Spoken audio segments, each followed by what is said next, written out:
ChatGPT just told me exactly how to be miserable at 75 years old. Here's what it said. You'd ignore your body. You'd sit all day. You'd avoid exercise. You'd eat whatever is fast, cheap, sugary, or ultra-processed. You'd sleep like garbage. You let injuries linger. You'd never stretch. You'd gain a little weight every year and pretend it doesn't matter. Long-term effect, you'd hit 75 years old weak, inflamed, immobile, in chronic pain, and dependent on medication. Number 2, you'd chase comfort over growth. You'd avoid anything uncomfortable. You would not try new things. You would not learn new skills.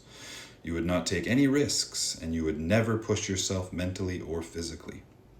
You'd wake up 75 years old with a brittle mind, a shrunken world, and regrets because you'd never tested your potential. Number 3, you'd destroy your relationships slowly but surely. You'd work too much and justify it. You'd be irritable with your partner. You'd tune out your kids. You'd keep score instead of giving. You would never apologize. You would never nurture friendships. You'd avoid tough conversations and assume people will always be there. You'd wake up 75 years old, lonely, disconnected, and wishing you had invested in the people who actually mattered. Number 4, you'd live life without a financial plan. You'd spend everything you earn. You would never invest. You would never save. You would never budget. You would ignore your debts. You would never strive to grow in your career. And when it came to thinking of the future, you'd just think that's future me's problem. We'll deal with that some other time. Long-term effect, you would wake up 75 years old, stressed, financially fragile, dependent on others, and full of, I should have been smarter. Number 5, you'd numb yourself every day. You'd use alcohol, weed, porn, junk food, scrolling, shopping, whatever gives you instant dopamine.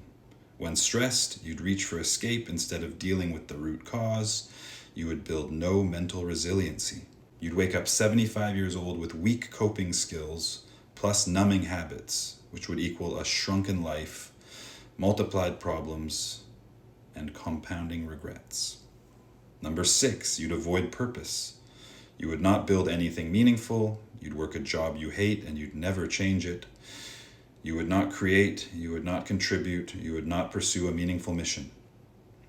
You would prioritize short-term comfort over long-term meaning. And you'd wake up 75 years old with the worst feeling of all, I wasted my potential. And number 7, last but not least, you'd say later to everything that actually matters. I'll get healthy later. I'll start that idea later. I'll spend time with my kids later. I'll fix my marriage later. I'll travel later.